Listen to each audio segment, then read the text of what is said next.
Meus irmãos, estamos aqui para mais um sermão da nossa série Cartas da Prisão. Sejam todos muito bem-vindos ainda nesse sistema à distância que nós estamos praticando por conta desse período diferente da nossa história, da nossa sociedade. Nós hoje vamos abrir a nossa Bíblia, seja no papel, seja impressa ou em meio virtual, eletrônico, no capítulo 4 de Colossenses, e nós vamos ler do versículo 2 até o final, e com isso encerraremos esta epístola, esta carta de Paulo que ele escreveu à igreja em Colossos. Como nós sabemos, e vá abrindo a sua Bíblia enquanto eu falo aqui essa breve introdução, como nós sabemos, a carta aos Colossenses é dirigida a uma igreja que ficava uma cidade chamada Colossos, ficava talvez a uns 200 quilômetros de Éfeso. Havia Hierápolis, havia Laodiceia, eram igrejas, havia igrejas nessas cidades. Nós sabemos disso porque elas são mencionadas e o povo de Deus ali estava. São cidades muito importantes naquela região do Império Romano, do primeiro século, e Colossos estava, portanto, encravado ali na província romana da Ásia, que era onde estavam encravadas essas localidades. Havia importantes rios, importantes estradas, importantes produções de indústria, de comércio, enfim, eram cidades importantes e Colossos não menos que as demais. Nós temos um problema na igreja de Colossos, que é um problema que precisava ser resolvido. No tempo em que Paulo escreve essa carta, ele menciona esses problemas. Talvez não fosse um problema tão ardentemente teológico, mas estava indo para lá, porque não havia um outro sistema religioso querendo lutar contra o cristianismo, mas era um sistema diferenciado que trazia os elementos, por um lado, do judaísmo e, por outro lado, do gnosticismo, para misturar com o cristianismo. Então havia uma tendência na cidade de Colossos e na igreja dos irmãos colossenses, isso parece que estava acontecendo, de acomodar tendências cristãs com tendências da filosofia grega, do gnosticismo, do pensamento do seu tempo, e também uma importação de parte da ritualística judaica, e isso ia virar uma verdadeira salada, e daí a preocupação de Paulo. Então essa forma sincrética de crença era uma ameaça, um culto sincrético era uma ameaça à igreja de Colossos, que roubava do cristianismo a sua identidade verdadeira cristã, roubava Cristo do centro das atenções e colocava outras coisas ali. Por que isso? Porque todo o sincretismo, ao colocar acréscimos, não é apenas uma somatória de acréscimos a ritos e a organizações, mas começa pelo somar de coisas à própria fé, ao próprio princípio mais central de uma crença. Então, aqui estamos nós. Era uma igreja boa, uma igreja de gente piedosa, uma igreja bem pastoreada, bem plantada, mas que estava sofrendo um risco, que era iminente, e por isso o apóstolo Paulo escreve essa carta com todos os cuidados. Eu vou ler aqui com os irmãos, após a oração, do versículo 2 ao versículo 18, e com isso nós encerraremos esta epístola. No próximo domingo, Deus permitindo, nós vamos tratar da epístola de Paulo a Filemon, que será a última das cartas da prisão, e então nós vamos passar para uma outra série. Aguarde que você vai ser informado disso aí. Senhor Deus, em Tua presença estamos, querendo, ó Deus, que o nosso coração seja tomado pelo Senhor a tal ponto que as nossas limitações sejam trabalhadas por Teu Santo Espírito, e que nós tenhamos o nosso olhar, a nossa vista espiritual aberta pelo Senhor para compreendermos as profundidades da tua verdade, da tua Escritura. Ilumina o nosso olhar, ilumina o nosso entendimento. Perdoa os nossos pecados e nos ajuda, Senhor, a crescer após e durante a internalização da Tua Palavra enquanto ela é exposta aos nossos ouvidos, ao nosso coração. Que o nosso conhecimento seja alterado para aprofundarmos o nosso saber no Senhor e o nosso testemunho público baseado em Ti e em Tua Santa Palavra. No nome santo de Cristo, nosso Senhor, oramos. Amém. Assim diz a palavra de Deus. Perseverai na oração, vigiando com ações de graças. Suplicai ao mesmo tempo também por nós, para que Deus nos abra a porta à palavra, a fim de falarmos do mistério de Cristo, pelo qual também estou algemado, para que eu o manifeste como devo fazer. Portai-vos com sabedoria para com os que são de fora, aproveitai as oportunidades.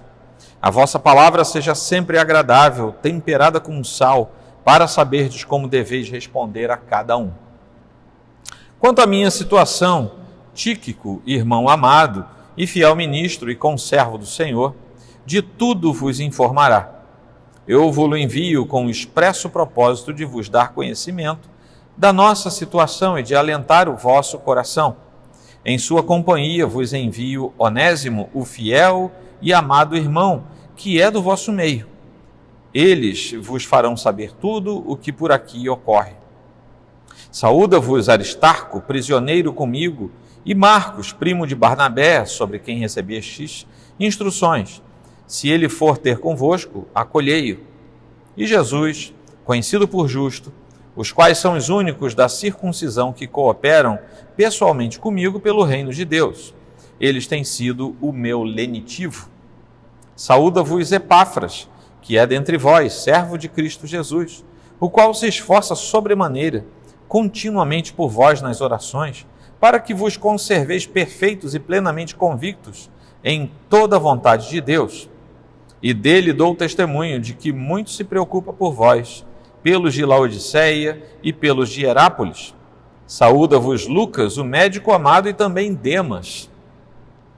Saudai os irmãos de Laodiceia e Ninfa, e a igreja que ela hospeda em sua casa. E uma vez lida esta epístola perante vós, providenciai, porque seja também lida na igreja dos laodicenses, e a dos de Laodiceia, lede-a igualmente perante vós. Também dizei a Arquipo, atenta para o ministério que recebestes do Senhor, para o cumprires. A saudação é do próprio punho. Paulo, lembrai-vos das minhas algemas, a graça seja convosco.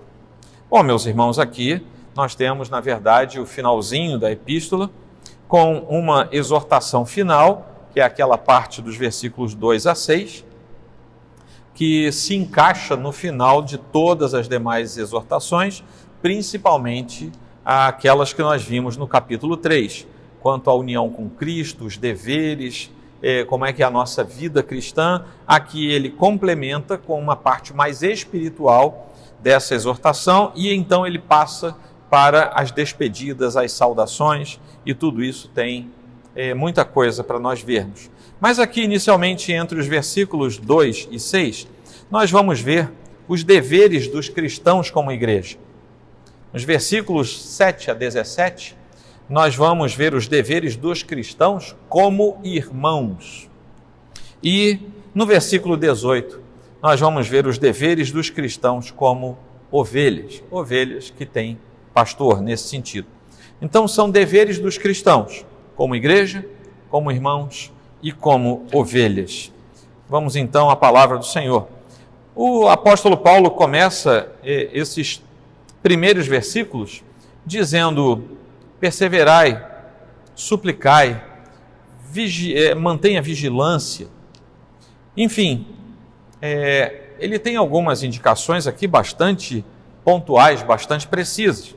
Paulo tinha acabado de incentivar o uso da palavra, ele vem falando disso aqui no texto bíblico, né? No 3,16 ele diz, habite ricamente em vós a palavra de Cristo, instruí-vos e aconselhai-vos mutuamente em toda sabedoria, e por aí ele vai falando, ele fala dos salmos, hinos, cânticos espirituais, mas ele começa dizendo, é na palavra que vocês estão sendo construídos. E agora ele completa a sua instrução com a oração. Ele fala primeiro de palavra, agora ele fala de oração, já que ambos precisam andar juntos na vida cristã, porque é no binômio palavra e oração que nós temos o diálogo constante com Deus. Então a perseverança em oração é um meio de ser satisfeito em Deus de todas as formas possíveis e clamar pelos que precisam do socorro do Senhor. É exatamente na aplicação da oração que tudo isso acontece. É uma arma contra o pecado. É na oração que nós nos inclinamos diante de Deus e é na oração que nós temos o levantamento das nossas forças vindos por Deus e que nós conseguimos resistir contra a carne e contra Satanás. É o caminho para a confissão de pecados, é o caminho da adoração sincera. Então é na oração que nós estamos encaixados numa vida com Deus, a vida pela qual nós trafegamos ouvindo Deus falar todo o tempo, isso nós o fazemos pela aplicação à palavra de Deus e ao mesmo tempo é na oração que nós externamos as nossas angústias, as nossas necessidades e vemos o socorro de Deus se apresentando diante de nós de maneira ímpar. Isso todo cristão verdadeiro testemunha a mesma coisa. Mas Paulo diz, além de dizer perseverai na oração, ele diz vigiando com ações de graças.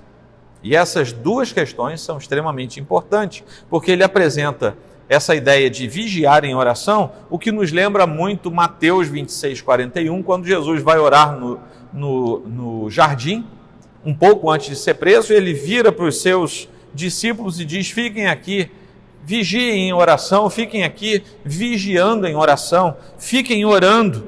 Jesus manda que seus discípulos façam isso para não caírem em tentação. Aqui Paulo tem talvez uma outra perspectiva do porquê vigiar em oração, talvez por causa da vigilância sobre as necessidades, porque toda essa epístola fala muito disso, e esse último capítulo nos lembra essas coisas. Então, vigiar para que as necessidades pessoais da família, da igreja, do corpo de Cristo, dos irmãos, os perigos que rondam a nossa vida, o nosso coração, a vida do crente, a consciência da verdadeira vontade de Deus, daquela vontade para a qual nós temos que estar alertas e cumpri-la, para que não permaneçamos fora do princípio do desejo e do encaminhamento do Senhor, permanecer em vigilância enquanto perseveramos na oração. Essa é a instrução de Paulo aqui nesse momento, até que finalmente ele fala para que tudo isso seja feito com ações de graças. Perseverai na oração, vigiando com ações de graças. Ou seja, se alguém está totalmente consciente das bênçãos e das promessas de Deus, o caminho natural é agradecer a Deus, é se expressar com ações de graças. A única forma de se postar diante de Deus é em gratidão. Paulo, preso, ele diz, eu estou em algemas, mas ele não reclama, ele agradece a Deus, porque ao invés de olhar para os seus punhos e ver algemas, ao invés de olhar para a saída e ver grades, ele está olhando para a situação e vendo possibilidade de pregar o Evangelho, de tornar a palavra de Deus divulgada entre todos, inclusive entre os seus algozes e os guardas, como nós sabemos que aconteceu. Lá em capítulo 3, versículo 15 e 17, Paulo já tinha falado, já tinha ordenado, e sede agradecidos, seja a paz de Cristo o árbitro em vosso coração, a qual também foste chamados em um só corpo, e sede agradecidos. No 17 ele fala, e tudo que fizerdes, seja em palavra, seja em ação, fazei-o em nome do Senhor Jesus Cristo, dando por ele graças a Deus Pai. Existe um senso de gratidão no apóstolo Paulo, não pelas coisas horizontais necessariamente, mas pelo agir de Deus sobre a sua vida, mesmo que ele estivesse em prisão. Ele estava em prisão, mas ele agradecia pela oportunidade, como nós já vimos nas pregações sobre Filipenses, por exemplo, no capítulo 1, versículos 12 até 14, ele não nos deixa dúvidas de que ele estava grato, e ele ali ainda assim, grato mesmo em prisão, e ele nos instrui a fazermos o mesmo. É diferente de uma pessoa numa circunstância diferente e que nos ensina algo que ela não pratica. É diferente de alguém dizendo, minha vida é ajudar os pobres, mas aquela pessoa em nada se parece com alguém que tenha piedade dos pobres. Por exemplo, quebra é como você ir ao médico, um médico que cuida do seu aparelho respiratório, dos seus pulmões. Quando você chega lá no escritório, no consultório dele, ele é fumante. Você olha para aquilo e você diz assim, não vou ficar aqui. O que ele vai falar não condiz com o que ele pratica. Mas aqui o apóstolo Paulo está dizendo, façam, e ele mostra que ele faz, então ele nos deixa seguros quanto a isso. Ora, ele também exorta para que nós supliquemos pela missão da igreja. Suplicai ao mesmo tempo também por nós, para que Deus nos abra a porta à palavra, e por aí ele vai. E ele aqui nos versículos 3 e 4 nos orienta a que nós supliquemos pela liderança da igreja e pela missão da igreja. Paulo pede o mesmo que Daniel pediu lá em Daniel 2, 17 e 18. Então Daniel foi para casa e fez saber o caso a Ananias, Misael e Azarias, seus companheiros, para que pedissem misericórdia ao Deus do céu sobre este mistério, a fim de que Daniel e seus companheiros não perecessem com o resto dos sábios da Babilônia. Aqui é aquele episódio em que o rei queria que eles descobrissem algo que, estava oculto ainda, algo que o rei tinha sabido por uma revelação através de sonho e que ele não conseguia saber o resultado, e ele queria o significado, e ele queria saber de qualquer jeito. Mas Paulo aqui não pede oração só por ele, mas ele pede oração também por Epáfras, capítulo 4, versículo 12, saúda-vos Epáfras, que é dentre vós, servo de Cristo Jesus, o qual se esforça sobremaneira continuamente por vós, nas orações, para que vos conserveis, e por aí ele vai falando. Ou seja, os servos de Deus, aqueles que estavam na liderança da igreja, quando ele fala suplicai, ao mesmo tempo também por nós, é mais de um, não é somente Paulo. E quem é que assina a carta? Paulo, apóstolo de Cristo Jesus, por vontade de Deus, e o irmão Timóteo, e depois a gente sabe que Epáfras estava com ele. Então, na verdade, ele está pedindo oração por todos aqueles que estavam imbuídos da liderança da igreja naquele momento. E ele também pede pela missão da igreja. Uma porta aberta é uma oportunidade de pregar o evangelho, é uma oportunidade presente, real, de pregar o evangelho, e ele pede por isso, para que Deus nos abra a porta à palavra, a fim de falarmos do mistério de Cristo. Ele não pede para a igreja orar, olha, igreja, eu estou me sentindo muito mal, ora para que eu seja curado, ore para que eu saia da prisão, ore para que eu ganhe na loteria, ore para que a igreja me dê um carro novo, ore... Não, ele não pede nada deste mundo, nem mesmo conforto físico e material.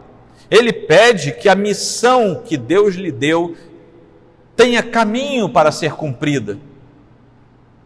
Ele precisa pregar o evangelho. E essa é a missão da igreja. Essa é a missão que o Senhor nos deixou na grande comissão. E se nós não pregamos, nós estamos incorrendo em sério deslize. Estamos saindo do rumo que Deus nos deu. Uma porta aberta, portanto, é algo diferente de abre a porta da prisão para eu sair. Não, ele explica que se abre uma porta para que eu pregue o evangelho. Isso tudo até agora, dos versículos 2 até o versículo 4, é o dever dos cristãos como igreja diante de Deus. Mas há alguns deveres dos cristãos como igreja também diante dos homens. No versículo 5, por exemplo, nós temos aqui a máxima do apóstolo Paulo: portai-vos com sabedoria para com os que são de fora. Essa é a melhor maneira de vencer a tolice deste mundo. E a sabedoria de Deus conduz há duas possibilidades, pelo menos aqui. Agir com sabedoria humana, transformada por Deus, testemunhando na prática, contra acusações e desconfianças dos de fora do corpo. Então essa é uma possibilidade. Ou seja, a nossa própria sabedoria, aquilo que Deus nos deu, sendo usado pelo poder de Deus, transformado de tal maneira que os de fora vão nos ver com outra acuidade. E a segunda possibilidade é agir com a sabedoria de Deus em nós, na oposição dos levantes espirituais, o que nos lembra bastante que nós não lutamos contra a carne ou sangue, mas contra questões que estão no universo do mundo espiritual, o que nos lembra também Paulo escrevendo à igreja de Éfeso no capítulo 6. E ele prossegue no versículo 6, falando a respeito de aproveitar as oportunidades. Ainda no versículo 5, aproveitai as oportunidades é a parte B do versículo 5. Isso quer dizer, não fica sentado, eu não quero ficar sentado. Vocês precisam se portar com sabedoria diante daqueles que são de fora do corpo, diante daqueles que são de fora da igreja, e vocês precisam aproveitar as oportunidades. Isso quer dizer, não fiquem aí sentados esperando alguma coisa acontecer. Usem as oportunidades que Deus dá para o reino de Deus, sem avaliar o custo, sem medir esforços, sem saber das consequências. Simplesmente pregue a palavra de Deus e deixe que o Espírito Santo faça o resto. Talvez o maior problema da igreja dos nossos dias não seja o que fazer com a igreja reunida, mas seja simplesmente o fato de a igreja dos nossos dias não pregar mais o evangelho, ou porque ela já virou outra coisa, se meteu em ecumenismo interreligioso, se meteu em política, se meteu em ideologia. A igreja não é mais igreja, ela é um corpo político, um corpo ideológico, é um corpo assistencialista. Tem gente por aí que bate no peito, dizendo que está fazendo a obra de Deus, quando na verdade está sendo absurdamente em si mesmado e fazendo a sua própria obra e colocando na conta de Deus, mas não é de Deus. Porque o que o Senhor nos chamou a fazer como igreja é pregar o evangelho a hora, a tempo ou fora de tempo, é pregar o evangelho, é fazer discípulos, é batizar em nome do Pai, do Filho e do Espírito Santo, é instar todo o tempo com base na palavra de Deus, é aproveitar as oportunidades, é isso que Paulo está dizendo. Olha, eu estou aqui na prisão, mas eu estou pregando para os guardas. E vocês? Tenham sabedoria quando vocês estiverem com aqueles de fora e aproveitem as oportunidades. A palavra da redenção precisa ser levada. E é exatamente nesse versículo que nós vemos o princípio redentivo aqui nesse texto todo. Um texto de despedida. Onde é que a gente vai ver redenção? Exatamente aqui. Aproveitem as oportunidades. Que oportunidade é essa? De ficar mais bonito? De tornar a igreja mais simpática? De fazer propaganda? De entrar num processo de marketing? Não. Aproveitar a oportunidade para dizer à humanidade: caiu, está em pecado, está indo para a perdição. Há um só caminho para nos levar para Deus e reverter esse quadro nefasto de perdição eterna. É Cristo Jesus, aquele que eu estou pregando porque eu sou parte do corpo de Cristo. É isso que Paulo está dizendo. Aproveite as oportunidades. Leve a palavra a todo homem, ao homem todo, em toda parte, usando todo o meio disponível. Nós estamos há 3 meses trancados em casa. Quais são as oportunidades que você usou até agora? Se nem nas atividades da sua igreja, às vezes você está presente. Quais são as oportunidades? O que você fez? Essa é uma pergunta que nós temos que nos fazer. Eu, inclusive, o que eu fiz nesse tempo? Eu aproveitei as oportunidades, eu perseverei, eu supliquei, eu me portei com sabedoria para com os de fora, eu me portei com sabedoria para com os de fora na internet, no Facebook, no Instagram. Eu fui sábio.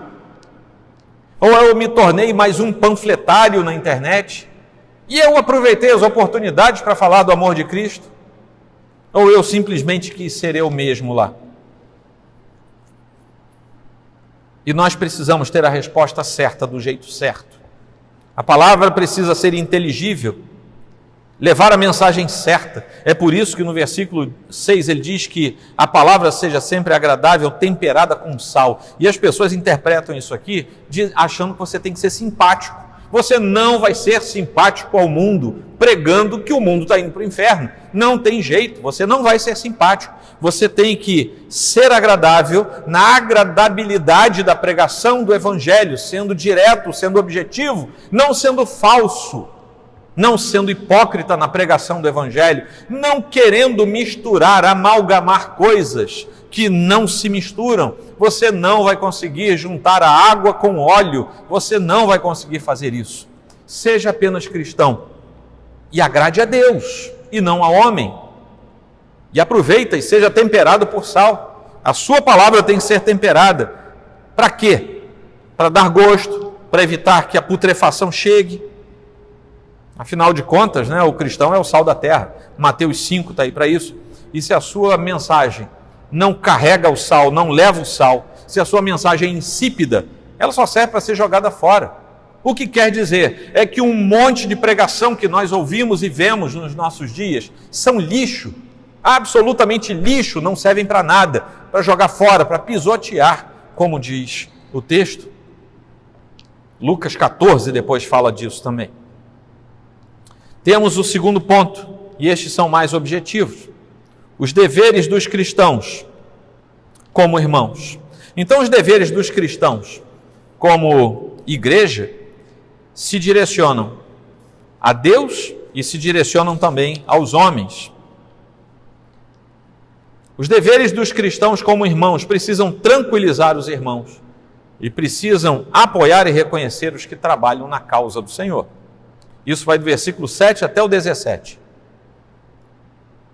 Então, na primeira parte, tranquilizar os irmãos, versículos 7 a 9, Paulo envia Tíquico, está lá no versículo 7, e envia Onésimo, está lá no versículo 9, com uma missão, tranquilizar os irmãos. Vocês querem ver?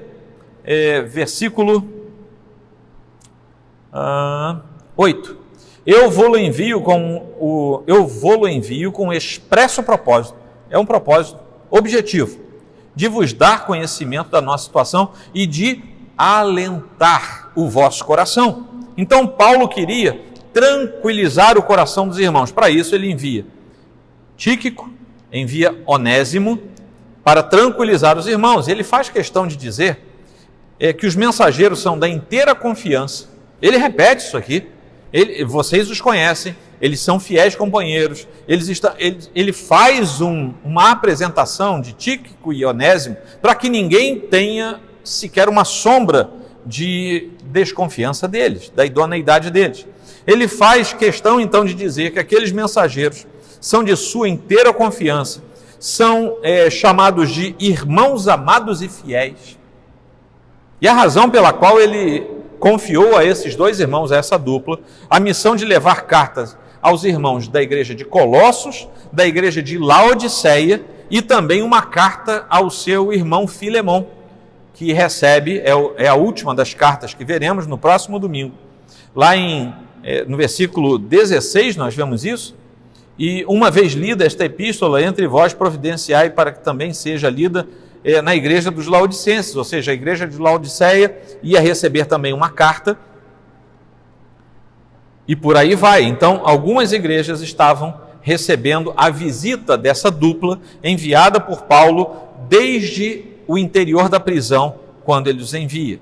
Nos 3 versículos, 7, 8 e 9, por 3 vezes, Paulo repete a mesma ideia, que é de dar informação sobre a situação dele próprio. Quanto à minha situação, Tíquico, irmão amado e fiel ministro, e conservo no Senhor, de tudo vos informará. Então Paulo está dizendo, irmãos, eu estou enviando uma carta para tranquilizar o coração de vocês, tranquilizar quanto a mim, eu estou bem. Tíquico vai falar isso para vocês aí. Mas aí no versículo 8, ele diz assim, eu vou-lo envio com expresso propósito de vos dar conhecimento da nossa situação e de alentar o vosso coração. Então, além de mandar informações expressas sobre ele, Tíquico ia chegar lá para a igreja e dizer assim, olha, o apóstolo Paulo está assim, assim, assim, ele passa bem, ele está dessa maneira, está daquela maneira, informações dele. Mas ele também diz que está mandando informações nossas, ou seja, a situação da equipe que está com ele. Então, quando ele terminasse de falar de Paulo, ele ia dizer, e o irmão Timóteo também está bem, Aristarco apareceu, e Trófimo veio não sei de onde, e Ninfa vai receber também essa informação. Então, nomes que estão por aqui, talvez fossem pessoas sobre as quais ou para as quais esses irmãos iam falar. Então, como é que Paulo faz isso? Manda minhas notícias, mas agora também manda notícias da equipe toda. E, finalmente, no último desses versículos, ele manda notícia de como estava tudo, como estavam todas as coisas ali, porque no versículo 9 ele diz assim, em sua companhia vos envio Onésimo, o fiel e amado irmão, que ele chama aqui, igualzinho ele chamou Tíquico, lá no versículo 7, irmão amado e fiel ministro. Aqui ele diz, fiel e amado irmão, que é do vosso meio, ou seja, vocês conhecem bem quem é Onésimo, eles vos farão saber tudo o que por aqui ocorre. Então vejam bem, Paulo envia 3 notícias para acalmar os irmãos. Como é que está a vida do pastor Paulo, como é que está a vida da equipe pastoral que está com Paulo, e como está a igreja, como está da onde ele estivesse escrevendo, provavelmente ele estava preso em Roma, como é que estava a igreja, como é que estavam os outros irmãos, como é que estavam as coisas, como é que era a cidade, como é que era a prisão, em que circunstâncias ele estava. Olha, vocês vão saber de tudo, porque expressamente eu quero que vocês conheçam tudo a nosso respeito. E isso vai alentar o coração de vocês. Então, temos deveres para com os nossos irmãos. Um deles é tranquilizar os irmãos. Meus irmãos, a coisa mais comum nos dias de hoje não é tranquilizar, mas é agitar, é perturbar, é dilacerar, se possível for ver o sangue escorrendo. Porque se tem uma coisa que nós não vemos mais com facilidade, é a palavra de paz sendo levada, é a palavra de tranquilidade, é a palavra de alento sendo levada, mas é a palavra de contenda, de confusão, de murmúrio, de lamentação, de fofoca. Isso é o que nós vemos, infelizmente, meus irmãos. Mas Paulo está dizendo, como deveres dos cristãos para com os irmãos, nós devemos tranquilizar os nossos irmãos. Também nós devemos apoiar e reconhecer os que trabalham na causa, na obra do Senhor, dos versículos 10 até o 17. Do versículo 10 até o 14, Paulo menciona uma lista com 3 irmãos de ministério que eram de origem judia. É por isso que ele fala aqui, depois que ele fala os 3, ele diz, os quais são os únicos da circuncisão que operam pessoalmente comigo, pelo reino de Deus. Então havia 3 irmãos que eram judeus, cristãos de origem judia, e havia 3 irmãos que eram de origem gentia. Quais são eles? Aristarco, Marcos e Jesus, também conhecido por Justo. Jesus, você sabe que é sinônimo do Josué do Antigo Testamento. No Novo Testamento, via de regra, é transliterado por Jesus. Ora, esses 3 irmãos, Aristarco, Marcos e Jesus, chamado de Justo, eram os 3 da circuncisão, ou seja, de origem judia. E havia 3 de origem gentia. Epáfras, que era o pastor da igreja, fundador da igreja. Também, provavelmente, o fundador da igreja de Hierápolis e da igreja de Laodiceia. Então, temos aí Epáfras, Lucas e Demas. Essa lista é bem próxima a uma lista que está lá no finalzinho da carta de Filemon. Carta a Filemon, versículos 23 e 24, só Jesus, esse Jesus, o justo, é que não aparece lá. E a ordem está diferente, mas 5 desses 6 estão lá na despedida, nas saudações finais de Paulo. Ora, ao mencionar cada um deles, Paulo os honra perante a igreja. Paulo está honrando esses homens por seu trabalho perante a igreja, os encaminha para que sejam ouvidos pela igreja. Paulo está endossando aquelas vidas. Desses 6 aqui, nós perdemos a noção de 2. Perdemos a noção histórica de um, que é Jesus, o justo. Ele desaparece da narrativa do Novo Testamento. E depois Demas, esse aqui, que aqui ainda era fiel, mais tarde ele apostatou da fé. Quando Paulo escreve a sua segunda epístola a Timóteo, segunda carta que ele mandou para Timóteo, ele então, lá em 2 Timóteo 4,10, ele fala da apostasia, porque é quando ele diz que Demas amou o presente século, ou seja, amou mais o mundo do que a palavra do Senhor e foi embora, né? Tinha ido para Tessalônica, mas já tendo abandonado a fé cristã.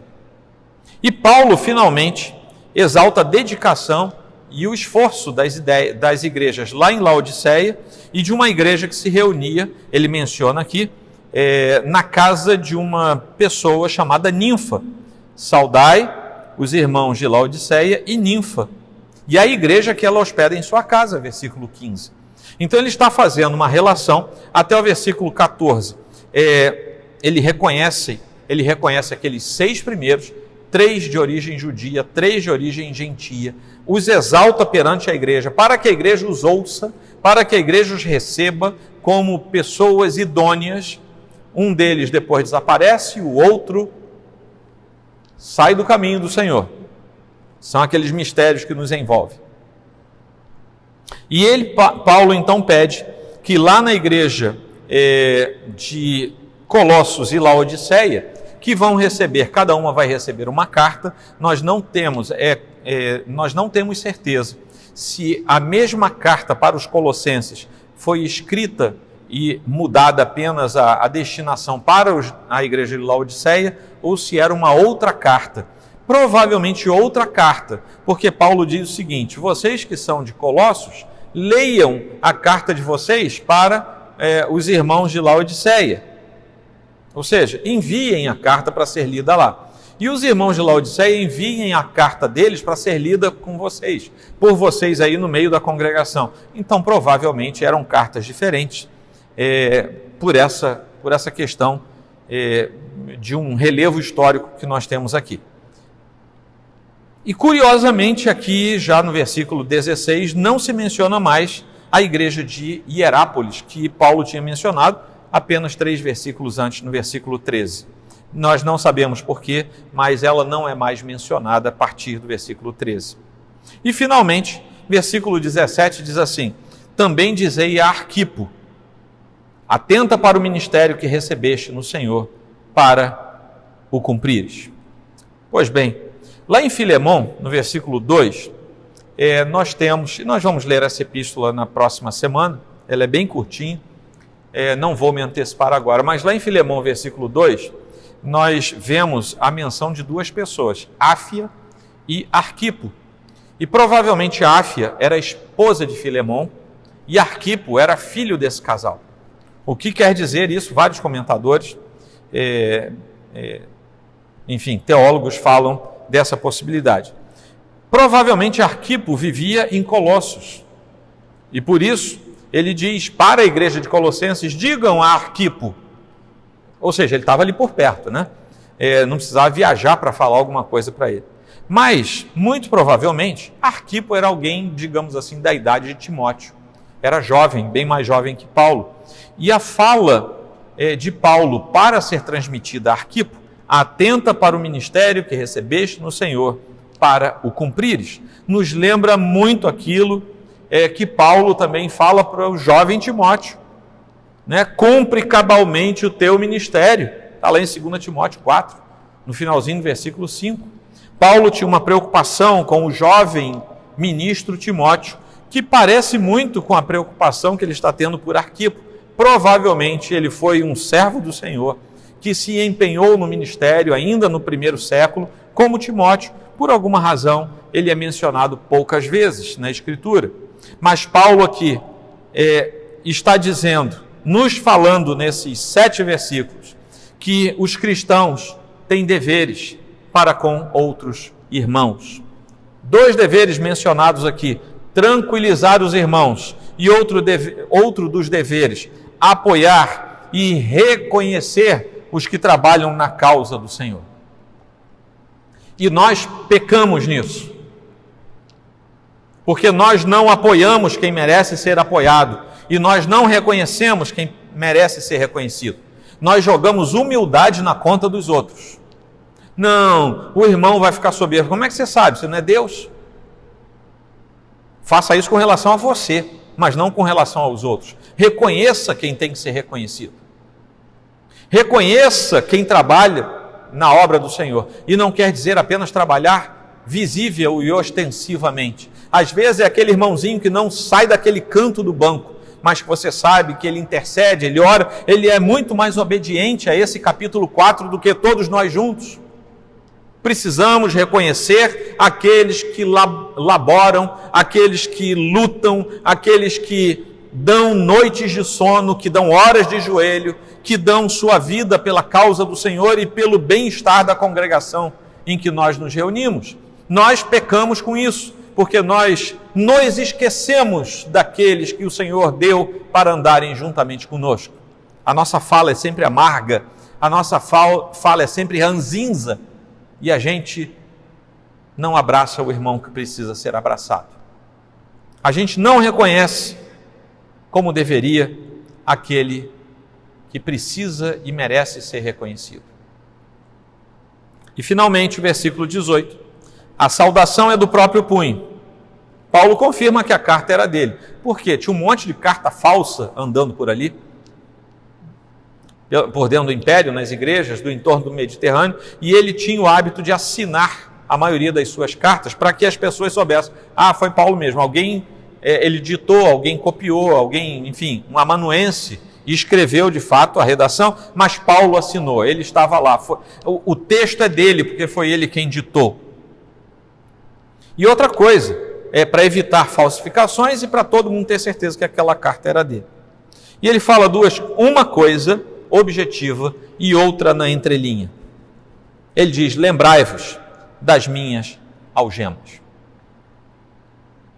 E aqui, se você já é um cristão capaz de cumprir o seu dever como igreja diante de Deus e diante dos homens, se você já é um cristão capaz de cumprir os seus deveres para com os irmãos, tranquilizando os seus irmãos e apoiando e reconhecendo, você também, por isso que isso está no final, você também deverá ser capaz de cumprir o seu dever como cristão, sendo você ovelha, uma ovelha que é pastoreada e é pastoreável. Vivemos dias em que as ovelhas resolveram se autopastorear.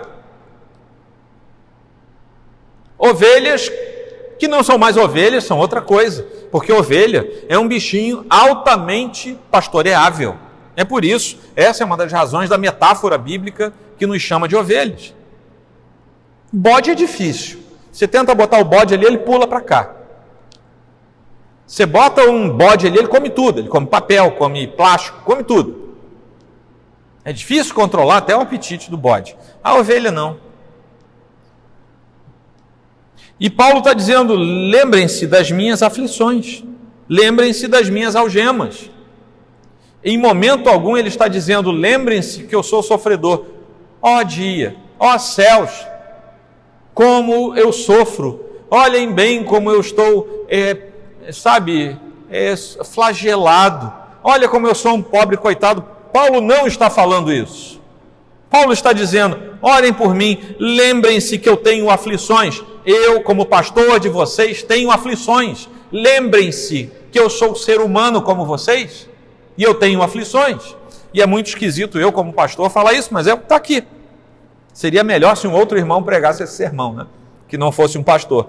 Aí ele ia falar assim, os pastores. Mas eu estou dizendo, os pastores têm aflições. Pastores têm depressão, pastores têm doença, pastores têm pobreza, pastores têm falta de coisas. Pastores, às vezes, têm mestrado, doutorado, pós-doc e estão lá numa igreja de 40, 50 pessoas. Por que isso é depreciável? Não, é porque ele cumpriu o seu chamado. Ele podia ser um CEO numa multinacional, mas ele está ali cumprindo o seu chamado, a sua vocação. Pastores também suicidam.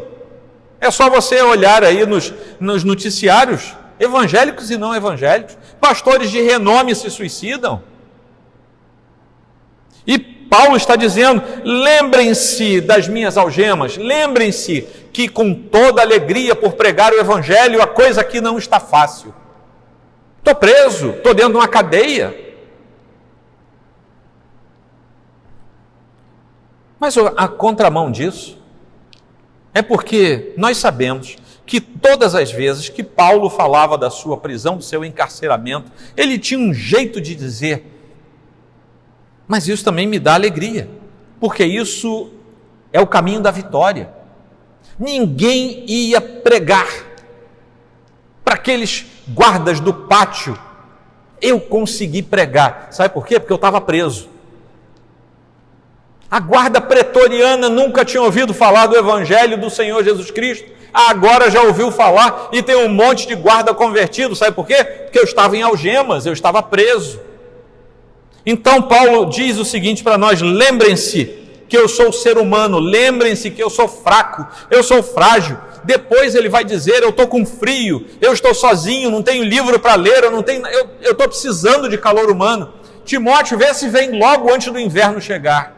É assim que ele encerra 2 Timóteo. E aqui ele está dizendo: eu sou o pastor de vocês, eu estou orando por vocês, estou pregando para vocês, estou exortando vocês, estou instando vocês. Só tem uma coisa: não se esqueçam que eu sou ser humano. Estou algemado, estou preso, preciso que vocês lembrem de mim. E nós vivemos dias em que o pastor é lembrado. Muita coisa. O pastor deve ser uma espécie de super-homem, né? Qualquer coisa de ruim foi o pastor. A igreja precisou mudar alguma coisa, põe na conta do pastor. Aquele vício que a igreja tinha há 88 anos. Aí um dia o conselho se torna... ele percebe, isso está errado, vai lá e muda. Quem foi? Foi o pastor. Tudo cai na conta do pastor. O pastor só lembra o seguinte: lembrem-se que eu também sou gente. Essa é uma mensagem. Lembrem-se que eu também sou gente, que eu tenho lutas, que eu carrego vitórias.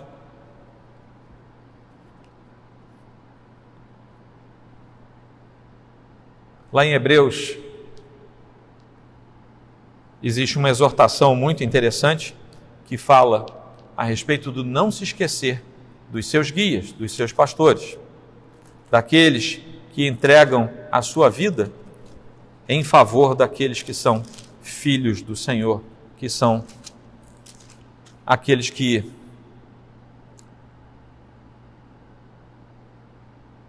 dão a sua vida por causa do chamado do Senhor.